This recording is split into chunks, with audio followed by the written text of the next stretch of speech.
good evening. My name is Enzo. I work here at McNally Jackson. Thanks so much for being here with us tonight. We're really excited for this event. Just some housekeeping reminders. We have a Q&A at the very end of the event. If you have any questions, you can hold them for later. Afterward, feel free to join us downstairs. Where Holly will be signing books, and we're also going to be having our wine bar open until 9 p.m. So feel free to mingle. And don't forget to tip our bartenders. And I'm just going to introduce, first I'll introduce Mai Ishizawa, and then I'll introduce our authors tonight. So Mai Ishizawa was born in Sendai, Japan, and currently lives in Germany. Her debut novel, The Place of Shells, won the Akutagawa Prize. Holly Barton is a writer and Japanese translator based in Bristol. She has published 2 books, 50 Sounds and Porn, an Oral History, and her translations include Miyako Kanai's Mild Vertigo and Ayako Matsuda's Where the Wild Ladies Are.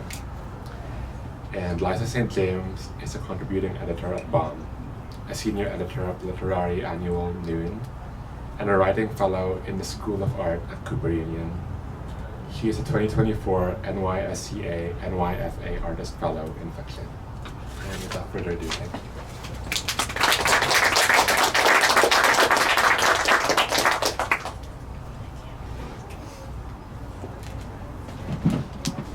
Hi. Is it green? Now it's green? Yeah, really loud. We'll try it. Hi. Yes. It's working. Yay. So I'm really excited to get to be here to celebrate the New York launch of this book. And we're gonna start. Is the mic working? Okay. Yeah. We're gonna start off with a reading, and then we'll talk. Hi everyone. Is this right? Is it green? It is green. Yes. It's a real pleasure to be here. So I'm going to read from the very start of the book. Just a few paragraphs. Standing in the shade of the deserted station, I awaited the arrival of a visitor whose face had half vanished. Whenever I managed to sift through my memories and cobble together some form of resemblance, it would slip apart like water the next moment. Still, I would continue, gathering up the little pieces, forcing them inside the outline of a head to create a collaged image. The repetition of this act filled me with a sensation of cowardice, not unlike probing an aching tooth with one's tongue over and over. The early July sun grew ever whiter, unsparing the heat it exuded. Its rays oversaturated the colours of things, while simultaneously returning everything to monochrome. In the glistening white square in front of the station, there wasn't a single shadow. People sat at a distance from each other on benches, like stone statues able to withstand this heat without melting. These figures, held transfixed by the sun, found their contrast in the figure of a black dog weaving around them. The dog was circling the transparent water that rose in jets from the square. There were several fountains installed among the cobblestones, from which water would spurt at irregular intervals. Like plants made of glass with an impossibly fast life cycle, the slender columns would shoot up to about the height of a child, bloom and burst into flower, and then quietly wilt away, leaving only a dark circular stain behind. The dog twisted its body joyfully as it cavorted with these watery snakes, glistening white and transparent. Each time the jets of water lost their shape and shrank away, the dog would go bounding over to a different fountain. Of every living thing in sight, he was the only one who seemed to be enjoying himself, oblivious to the weight of the sun. Beside the square of bleached cobblestones in front of Göttingen station lay a forest of interlocking bicycles. The bicycles had been intricately threaded into the gaps of the parking rack, the metal of their frames winking with a powerful light that even this sun was incapable of melting. 3 years after first encountering it, I still didn't know how this complex physical structure maintained its balance. As I was watching, a cyclist approached and braked hard, slid the bicycle he'd been riding in one of the openings in the metal forest, and then came dashing towards the station. Deftly cloaking his face with his mask as he ran, he vanished inside the doors and was swallowed up by the building. That forest, now one vehicle more complex, had become such a dense mass that its appearance no longer seemed connected in any way to bicycles. As the light traced its surface, an image rose up in my mind of another kind of mound, assembled from those objects whose meanings had dissolved, and this too began to throb, just like the toothache.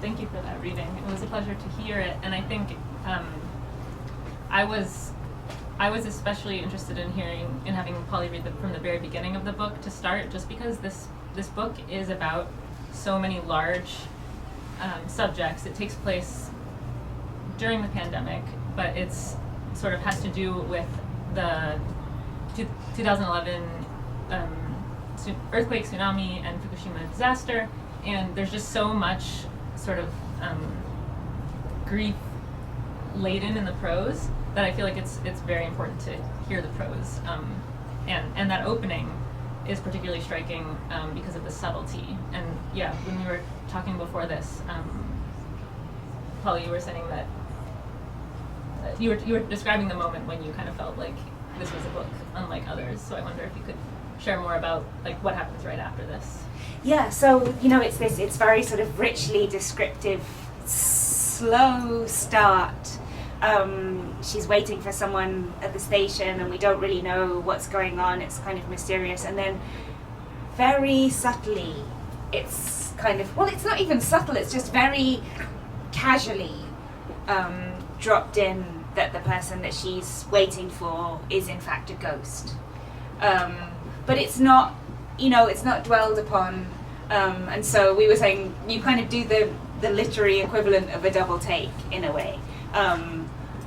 And I feel like those moments are littered throughout the book, right? That there's a lot of kind of, a lot of symbolism, a lot of heavy, big topics, and yet often the kind of the most crucial parts aren't kind of stressed within that framework. It's a really intriguing book. Kind of unlike any other that I've read, which is always the thing that makes me think like, oh, maybe I would quite like to translate this.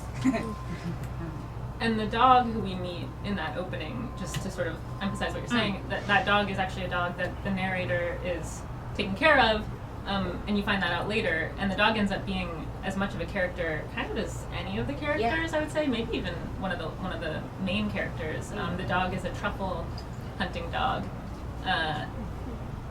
Yeah, I don't know. But okay, so the dog, I don't know, I guess this is where we didn't talk about, I don't think that this is I don't really believe in spoilers, but I don't think that this is a book that could be spoiled. And actually this is something that I hope we're going to get to too, is like the sort of the shape of this book. But yeah, so the dog ends up, the truffles that the dog finds ends up being memory attributes. So the dog finds all kinds of things in the forest outside of Göttingen, where the book is set, for the most part. Originally trained as a real truffle finder, but then he starts unearthing these kind of very strange, like anachronistic objects, right? Yeah, the dog goes rogue and totally. Spoiler! but also time is very unstable. Yes. So time is unstable. The earth is unstable. We're going to read a section.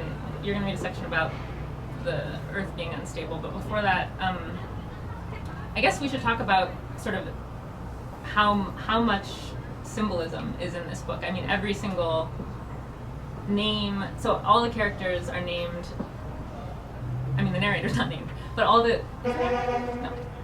all the characters have names that are saints for them, pretty much.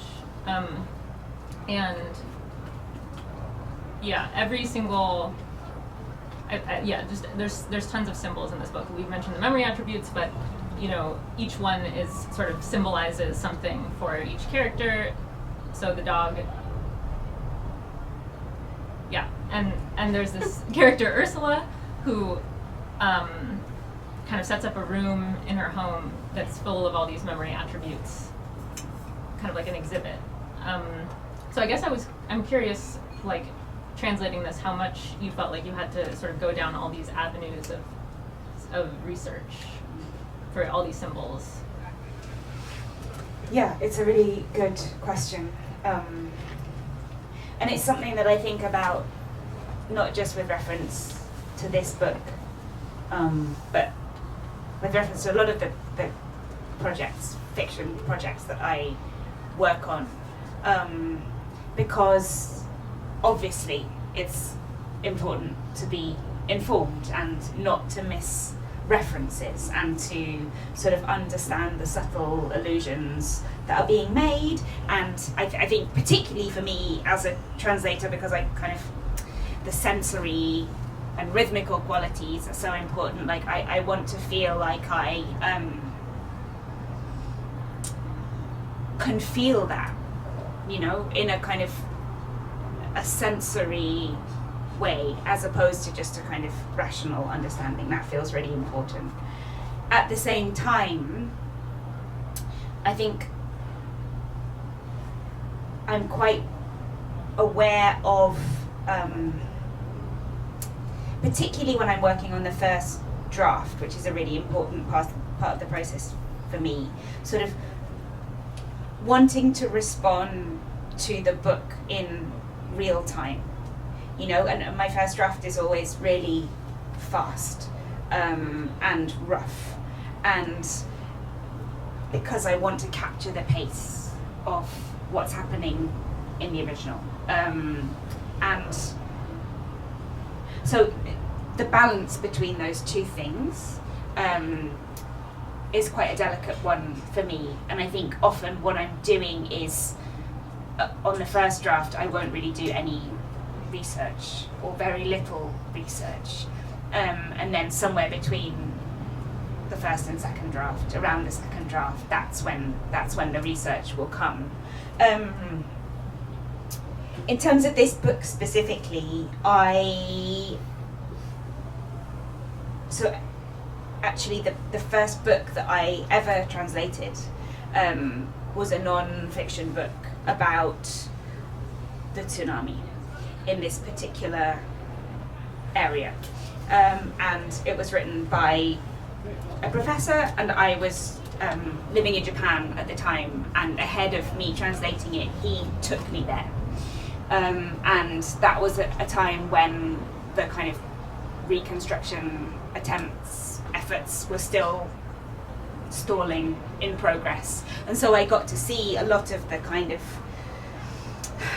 you know, a lot of the things that alluded to in this book, basically the kind of the huge mounds of rubble and the kind of great gaps between, you know, the sort of clear line that you could see where the tsunami had come up to, because up to here it was buildings and then it was just flat nothingness.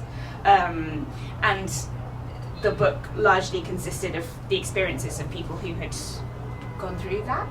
And so that already felt quite vivid to me. That and then I guess the other thing that I was sort of familiar with as well was the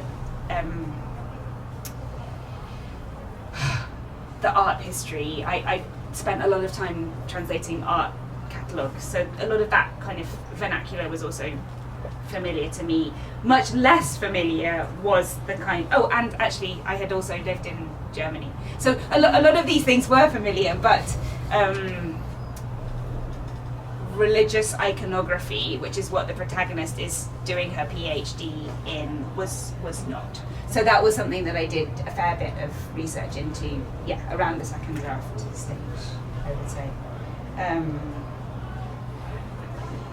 And yeah, the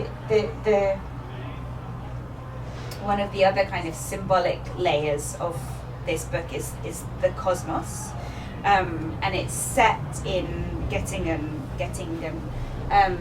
which has this thing called a Planetenweg, which I had not encountered before despite living in Germany, but it's apparently quite a common thing in relatively small German towns, where you have kind of models of the solar system, that scale models of the solar system that are kind of spaced throughout the city, and their distance corresponds to the distances in the solar system. And when she's walking with the ghost, she's kind of narrating that in the original, the first scene, and then it comes to play a kind of more key role in the story. But I did a lot of research into that, a lot of kind of looking at maps and Google Images and sort of really trying to like steep in the visuals of that and the geography of that. Sorry, that was an extremely long answer. No. Yeah, the planets kind of come to take on. I mean, you find them. There's a Jupiter Tort. There's like candies that are shaped like planets. So the symbols, I mean, they go all the way from iconography to kind of just the everyday landscape is laid in with symbols. But yeah, your response to that kind of preempted a question that I had while reading, which is, yeah, like, what is it, how did it feel to sort of translate something that, that just is so devastating, you know, for the people. Like, the earthquake and tsunami are part of the narrator. Like, the narrator is sort of trying to get close to the memory of the grief, and sort of like what it felt like, what it feels like in the body. And so, yeah, you kind of already got to that a bit, but I guess you said that was like the first book you did, and the first book you translated, and your first visit there. And I'm curious, like, what it felt like. I'm kind of, if there's anything more you want to add to like what it felt like to translate this, or if you. Yes, I mean, I think that first book where it was, you know, first-hand accounts of survivors of the tsunami, and the area, the specific area that was hit by the tsunami, it was like full-on devastating. And I think this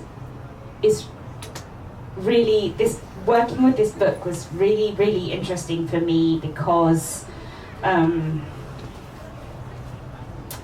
it dealt with something that I had lots and lots of conversations with Japanese friends about, which Japanese friends who weren't living in the particular area that was affected by the tsunami, which is a kind of, I mean, it's hard to find the precise word for it. One word that she uses is a kind of guilt. But it's not just guilt, it's not just sort of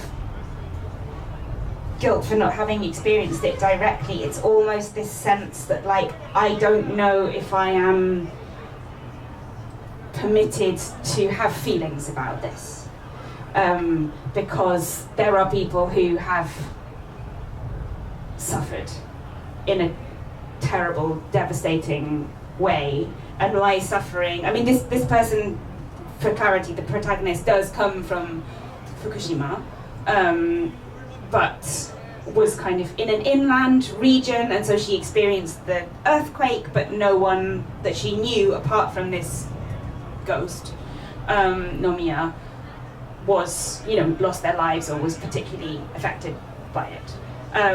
And so kind of navigating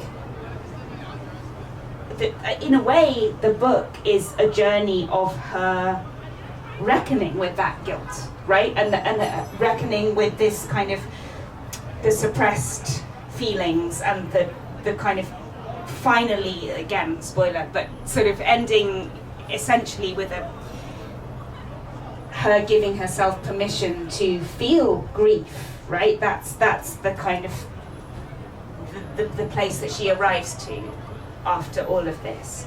And so I think I agree with you that it is devastating, but it's sort of devastating at a remove, like an unconscious or a subconscious devastatingness, and sort of a wrestling with that, which for me was like inseparable from the kind of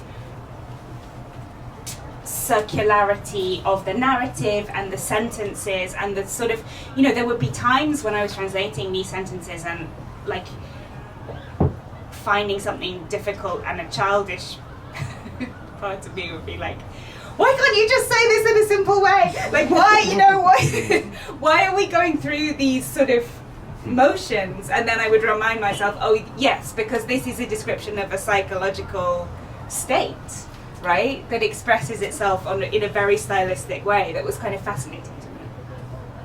Yeah, that state. So the whole book to me did kind of feel like a spell, or like a some kind of like fugue state. I mean, there's something about the prose there's something really odd about the prose that I think allows for this state. And I guess do you, when you're working on multiple projects at once, how do you try to keep the tone? Like this, to me, this seems like a book that, like, so you do your one draft, you do your first fast draft, and then how do you kind of come back to channeling this? It's a really good question. So we were talking a little bit in the back room about kind of doing multiple projects at a time, and I'm now in a position where more or less I'm more or less a full-time literary translator, which means I do roughly 4-5 books a year. And in the case of this one, I was working on this kind of concurrently with 2 other projects. But they happened to be so different in style, content, style, everything, that there kind of was no confusing them, no room for mixing them up. I think were I doing 3 books that were kind of more similar, that would be much more of an issue for me. And I think I would start sort of getting lost. But because, and actually, it goes on, like at the moment I'm working on different things, but again, they're like so stylistically distinct that makes it much easier for me, I think, because I don't have to do any compartmentalizing. It does it itself. I sort of open up the Japanese and I'm instantly there. Or like if I'm just working from the English draft, I'm instantly there because it's such a sort of distinct world, I suppose. Yeah. Because you brought up the ending and the narrator sort of like allowing herself to get close to these feelings and things like that. I guess we did also talk before this about the shape of this book. This book has a really alluring shape that I think really does kind of mirror the cover, and the sentences, and it's this kind of spirally, and the sort of planet models. Can you hear the ocean if you put your ear up to the book? Sorry. Good try. But yeah, and I guess so. I was sort of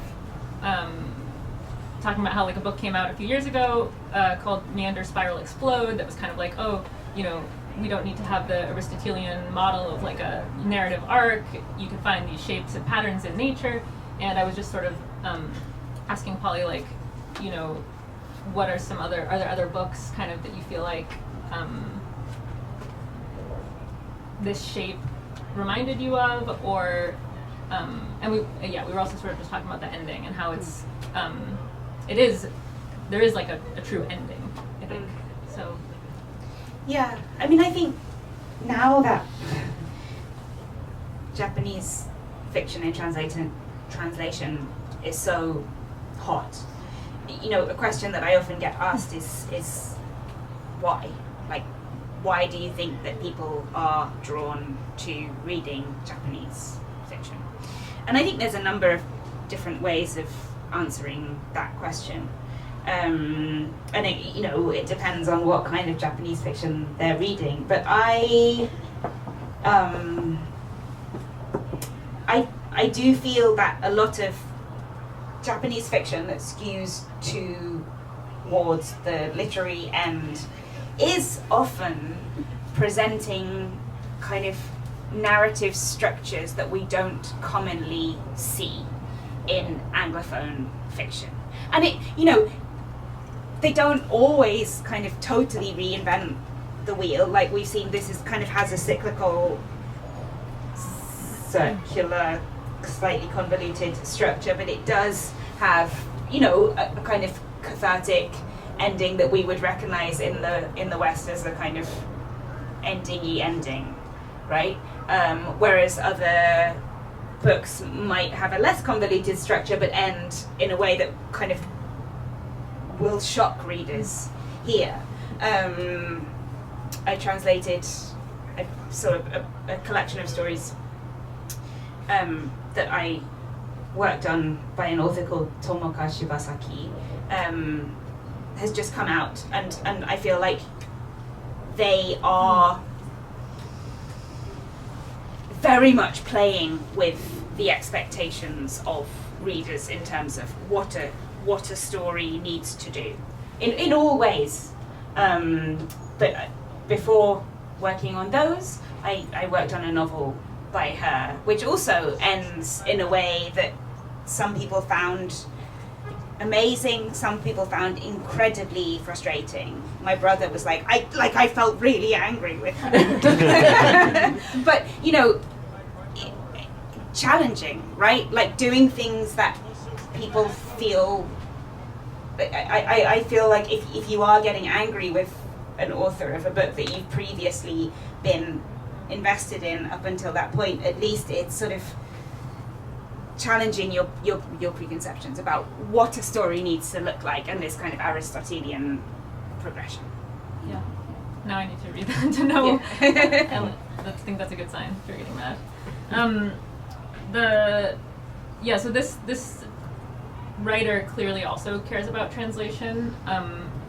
From reading this, that was what I was feeling. Like there's a lot of moments where like sort of the beginning of a word is played with, or there's like a whole section on kanji versus, well, there are kanji, there's kanji versus katana in the book. Yeah, how did that feel for you to encounter, I guess, as a translator, like somebody who is writing, thinking about, you know, I hope most writers think about words a lot, but not all of them do, and you know, it's nice to read somebody who is clearly choosing the exact words. Yeah, absolutely. And it's,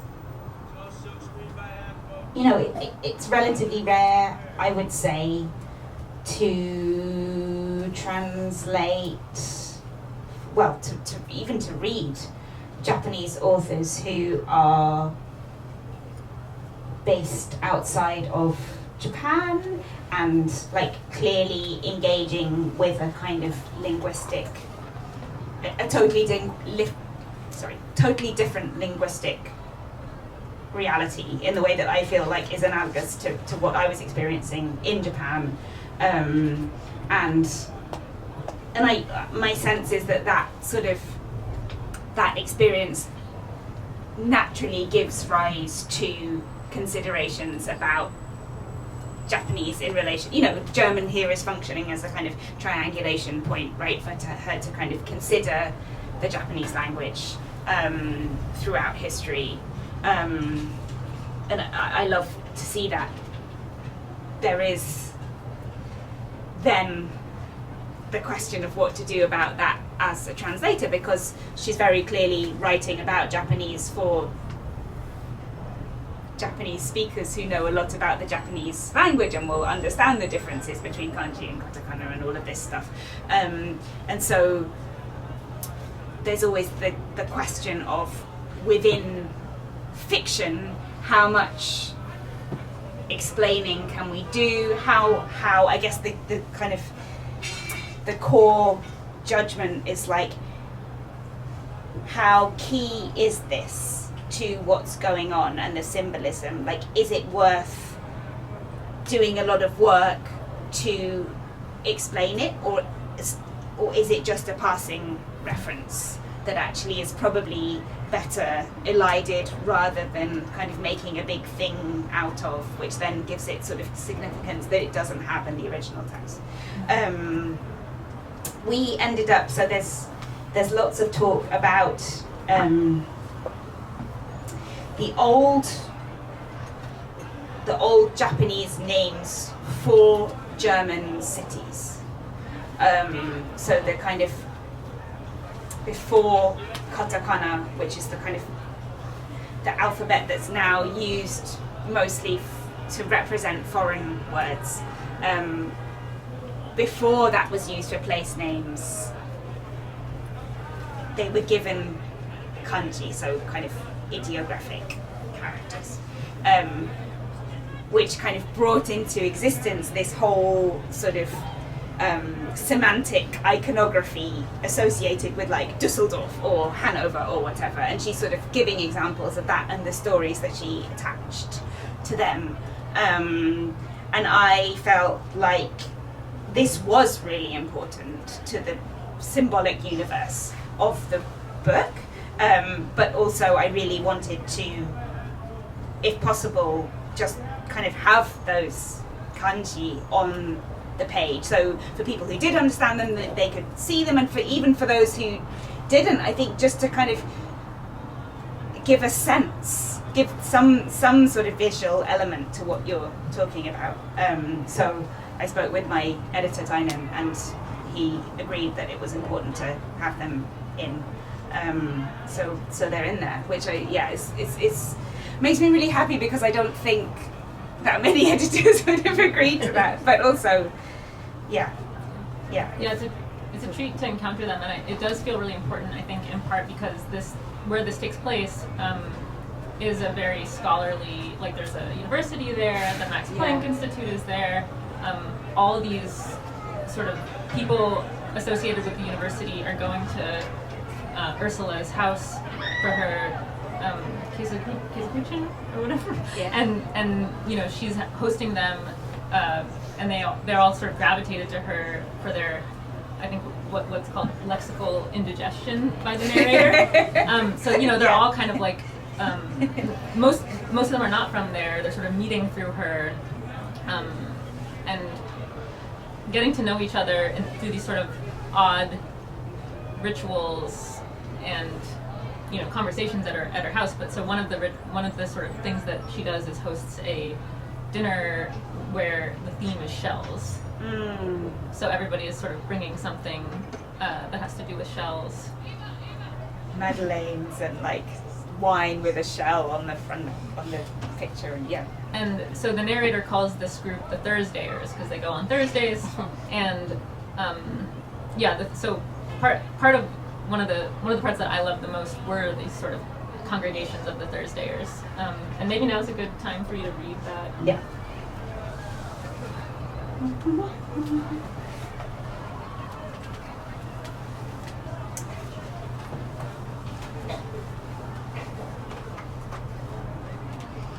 As I began going over to Ursula's regularly, I grew familiar with the faces of her other Thursday visitors. Among them was Agnes, a girl of around 12. She lived with her mother, Barbara, in one of the apartments across the courtyard. At first, she'd started coming to Ursula's with her mother, but had subsequently slipped free from her mother's grasp, and now came of her own accord, ascending to the rank of a Thursdayer in her own right. Ursula altered neither her tone of voice nor her behaviour when interacting with children, yet, With the acuity peculiar to children, Agnes had perceived Ursula's dependability as a listener. Behind their closeness, you could sense a sticky sort of neediness in Agnes, but she never overstepped the boundaries. She never showed up at Ursula's outside of the stipulated time on Thursday. The way Agnes maintained her distance from others had a lot to do with her anxious nature. And it was only after first sheltering in the shadow of her cautiousness, while carefully and silently observing the other party, that she would attempt to narrow this distance with words. She understood the gap that existed between the Thursdayers and herself, but sometimes she would intentionally ignore it, or cleverly use it to her advantage. After a certain point, she started to loosen up with me, but beneath her apparent amicability lurked a sharp curiosity. I appreciated her honesty, but also couldn't trust her unconditionally.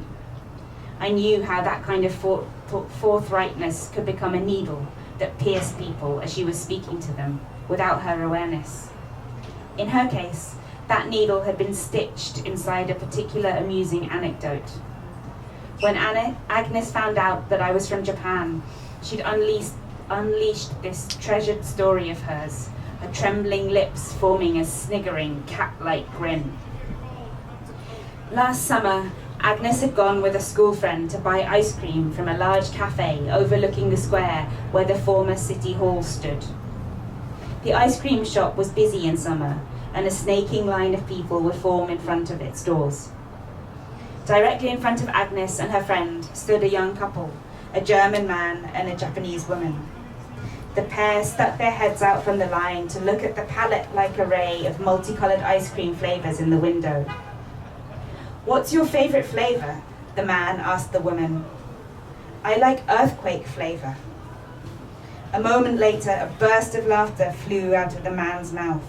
"Strawberry, you mean strawberry," he corrected her. "Wow, Japanese people sure eat weird stuff." At this, she too began to laugh, slapping him gently on the shoulder. In German, Erdbeeren, strawberries, and Erdbeben, earthquakes, which both took their beginnings from the word Erd or Erde, meaning earth, were sufficiently similar, so their sounds got mixed up sometimes in both the memory and the mouth. This earthquake-flavored ice cream story was guaranteed to provoke laughter and was one of Agnes's favorite anecdotes. That mix-up of words didn't leave any kind of bad taste in her mouth, which explained why, for a while, she retold the story over and over like a party trick. And when I was present, she'd always ask me the same question: "Do you like earthquake flavor too?" Seeing her face dusted with laughter like cake crumbs, I could only shrug in reply. It didn't matter. She wasn't particularly interested in my response anyway. The story was perfectly shaped as it was, and the question she asked me afterwards was only a kind of flourish. The fact that my hometown had been damaged by a recent earthquake, the fact that most Japanese people had earthquakes sensorially inscribed into their bodies, these visceral realities were too remote for her to gauge their distance. If I were to tell these people living in a place where earthquake was only an abstract word, that I still carried the physical sensations of a far-off land within me, would my comment not be dismissed as outlandish and promptly forgotten about? Yet the distance between words and embodied experiences whirled and eddied inside me too. My images of words like war, air raid, and volcanic eruption weren't accompanied by any physical sensations. I felt an emotional connection with the word tsunami, yet ultimately I'd never seen one in real life. Quite possibly, to those who'd lived with that word carved into their bodies, who'd seen that wall of water before their eyes, this connection of mine would seem like a sentimental miscalculation of emotional distance on my part. I couldn't shake the feeling that as my body and my senses acclimatized to this earthquake-free country, that word was losing its heft for me too. Every time I read an article online about Japan's earthquakes, typhoons, or heavy rains, that suspicion would lodge itself further within me. I suspected that on the underside of this particular emotion lay all my memories of that March day, the places that stayed with me even now, and the sensations I attached to certain words, which I worried constituted a betrayal of Nomiya.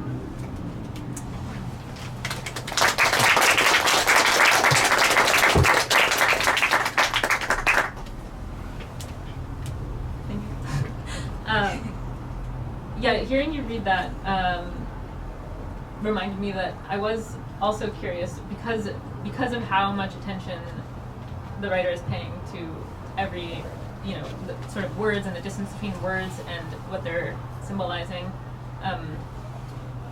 Were there any parts of this that you really struggled over, like, while translating? What was the last thing you said? Sorry. Were there any really, really tricky parts to translate?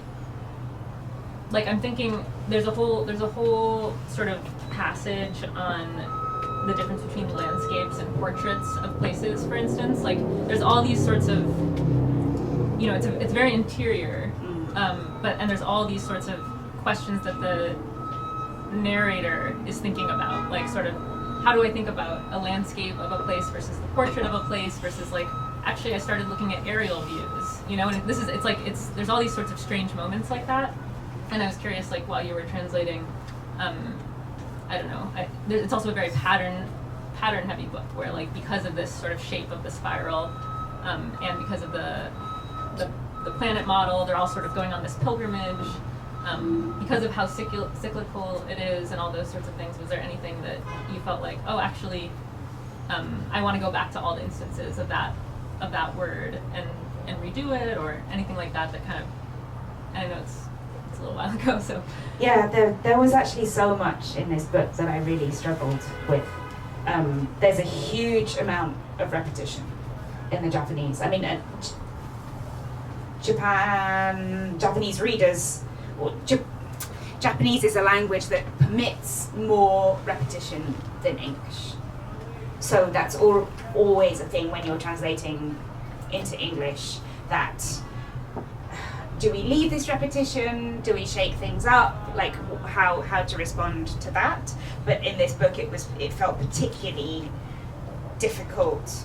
Also, kind of,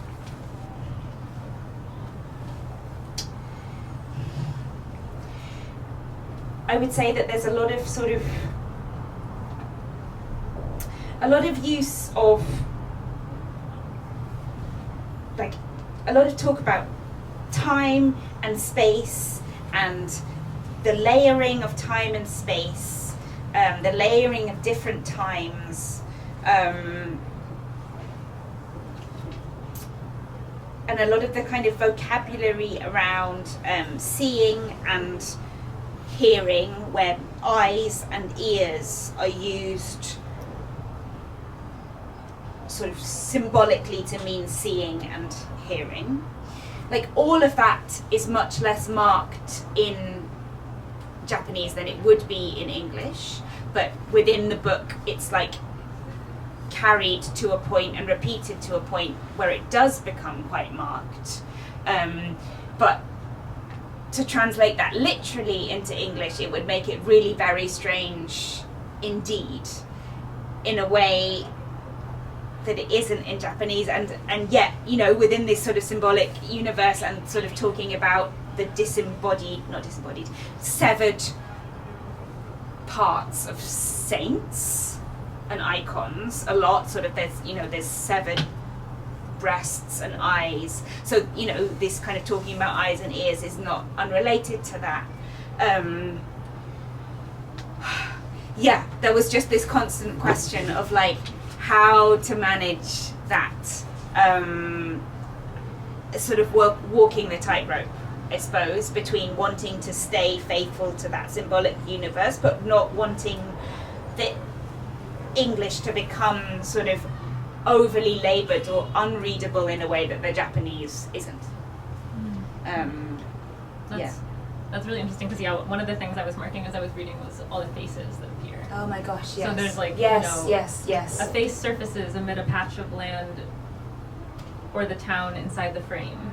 That's a sentence. Or even that going back to the very first sentence of the book, the second half of it is, I awaited the arrival of a visitor whose face had half vanished. Right. So and that's before we know that this visitor is no longer like the other people among this narrator, except And I think, like, Tynan and I had quite a lot of explicit conversations about that, right? Where we were like, this is strange in English, and it's stranger than it would be in Japanese because face has more of a kind of, it's used symbolically more often.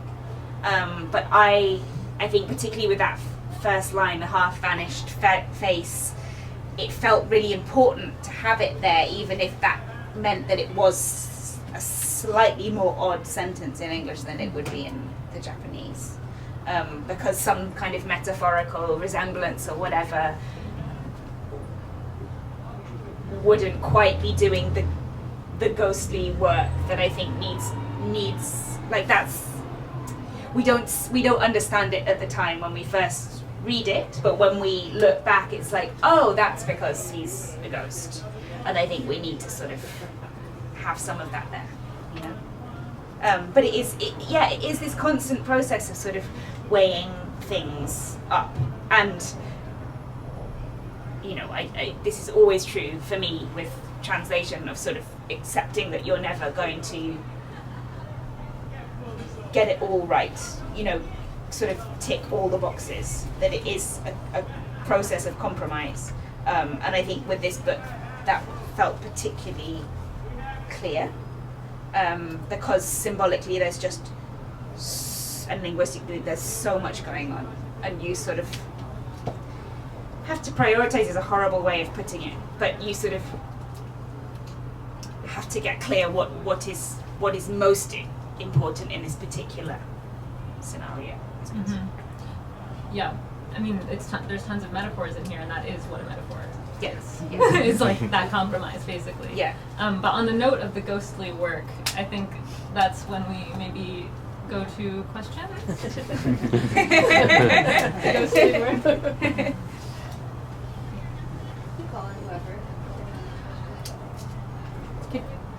There's questions from the audience. Yeah, I guess kind of going into what you were talking about, repetition and figuring out the best way to replicate it in English in the same way it is in Japanese. Did you also think of it as like a haunting because of this ghost element too, and the, I guess for lack of a better word, survivor's guilt that the protagonist also feels?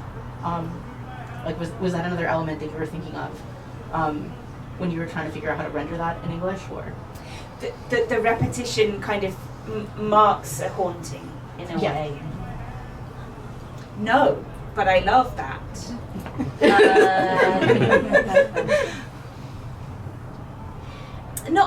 Maybe not explicitly a haunting, but I suppose yes, the sort of circling back to things. Yeah, yes, this kind of preoccupation and circling round something rather than being able to sort of look directly at it. Yeah, a haunting and a sort of a symbol of the kind of emotional repression, I think, in a way. Yeah. Yeah, but that's a really nice way of putting it. Yeah. Yeah, thank you. Change to my audience hat.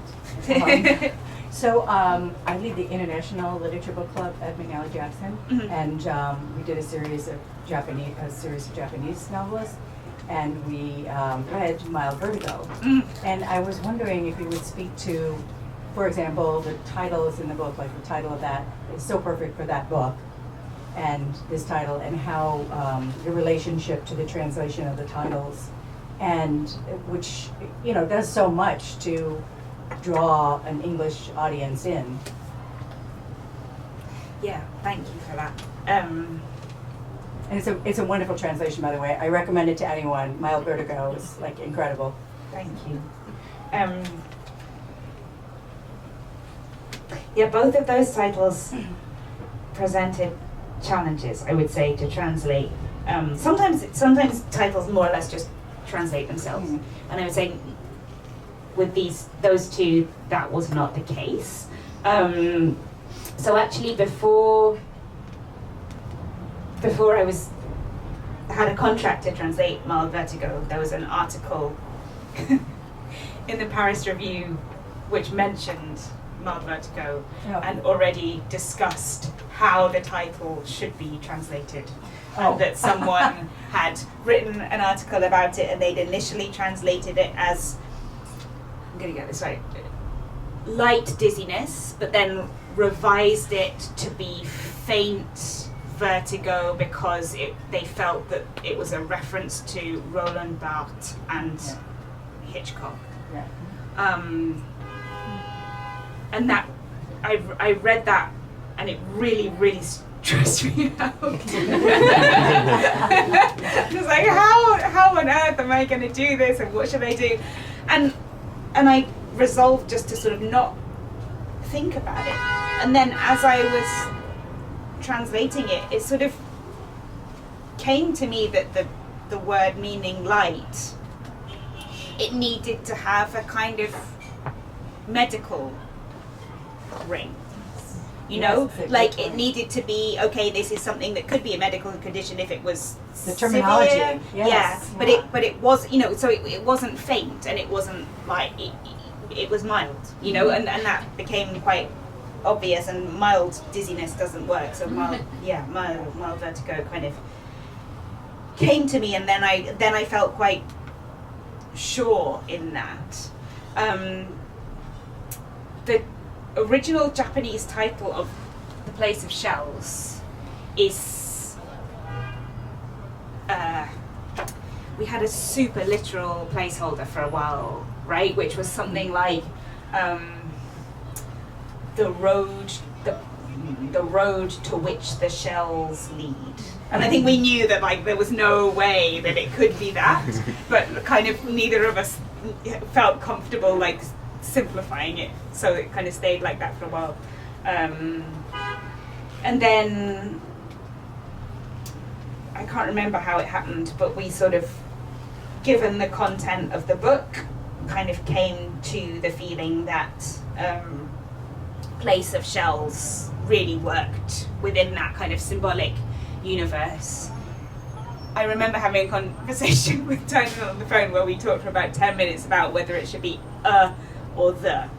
But then kind of, I think, eventually settled on the, and then got the author's approval, and she was very happy with it, I think, as a title. Are there other words that you would like to share with us? Like, are there words like chambers or, you know, literally nautilus or shells like that you would share with the audience for insight into your process? Chambers, did you say? Yes, I was thinking of the chambers of the nautilus shell. I remember the literal translation, if you typed it into Google, was where the oysters go. Which would have been an absurd title. Wow. Wow, And then you think the translators will be in the jobs for a while. Where the oysters go? That's so bizarre. Huh.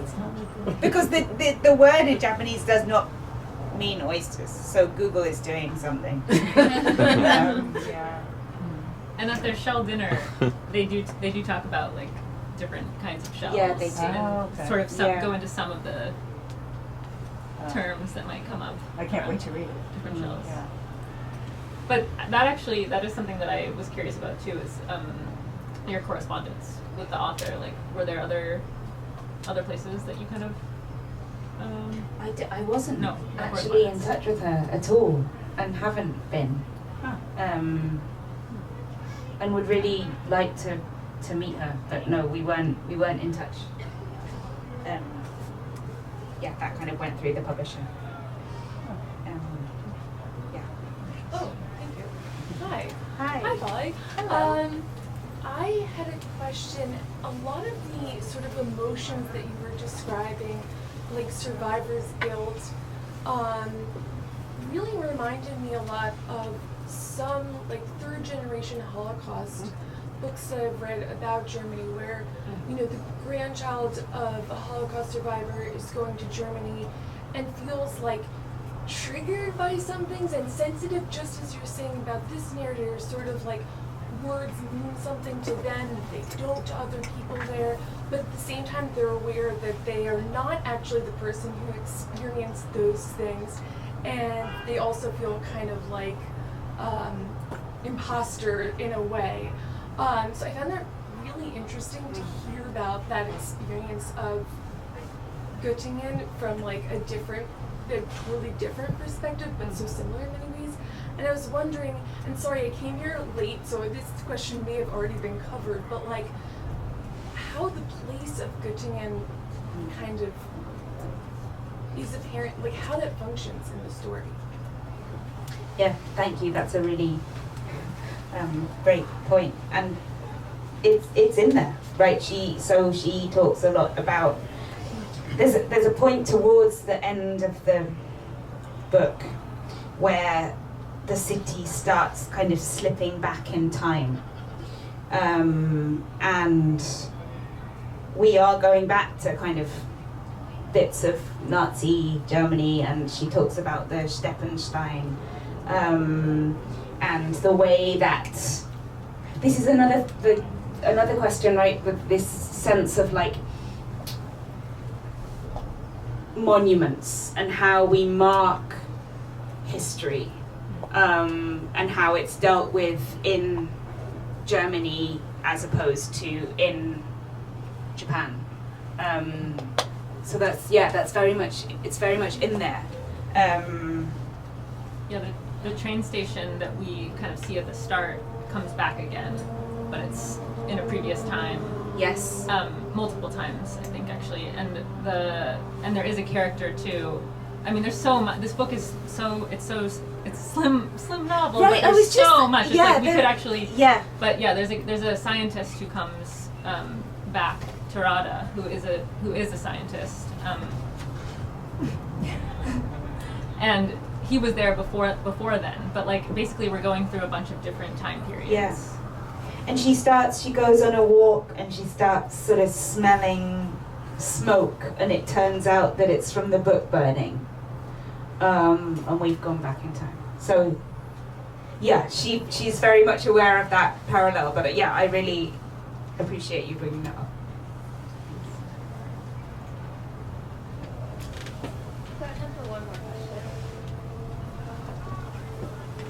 Pressure is on. So I have a question about location in relation to Japan, in sort of the broader landscape of Japanese fiction right now. Would you say there's a healthy sort of processing of this 2011 disaster across, with other authors, with other writers? Does that still continue? Things reach us in English later than, obviously, the original Japanese, but just talking about the 2011 disaster, I lived in Sendai many years prior to the earthquake, so I'm just curious, and I know the author's from there, but yeah, just kind of how does the processing of the disaster kind of fit within what you see as current Japanese literature? Yeah, thank you for that question. I feel like there was a time, probably 5 years, the kind of 5-year period after, when that was more or less what everyone was writing fiction about, who was writing about kind of contemporary themes. And I think you're right. I think a lot of it has not made its way over into English, in part because it feels like such a kind of paradigm shift in the Japanese psyche in a way that just people do not have a sense of here. And so there's, that like there was an anthology called March Was Made of Yarn, which is a kind of a collection of Japanese stories translated into English that deal with the tsunami and the disaster, but fewer whole novels, I guess. But I think, as with this book, post-pandemic, we are seeing kind of more literature that's somehow sort of bringing out the comparison or like drawing on both of those. So this author that I mentioned before, that I've translated 2 books by, Tomoka Shibasaki, her latest book, which has not been translated yet into English, is doing something similar. And so the 2011 earthquake and tsunami, but also the Kobe earthquake, plus the pandemic, and sort of bringing out parallels between those in a really interesting way. So I think it is still being processed, and people are still finding new things to say about it. But I think there is a really interesting question around what does it look like for that to be translated into English when we sort of lack so much of the context that I think is self-evident to Japanese people, and so would feel sort of, it would be handled in fiction in a more oblique way, and my worry about translating a lot of that into English is that that context would just be missing, and so the sort of the heart of it wouldn't come across, if that makes sense. Thank you.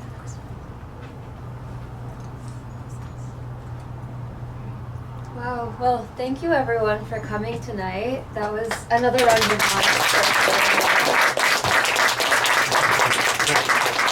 So, we'll be having a book signing downstairs. We have not only The Place of Shells, but also Holly's other book, Porn. The only one that matters. And we also have some copies of Mild Vertigo, and we also have a bar tab graciously covered by New Direction, so please get some drinks and have some fun, and let's move downstairs. Thank you.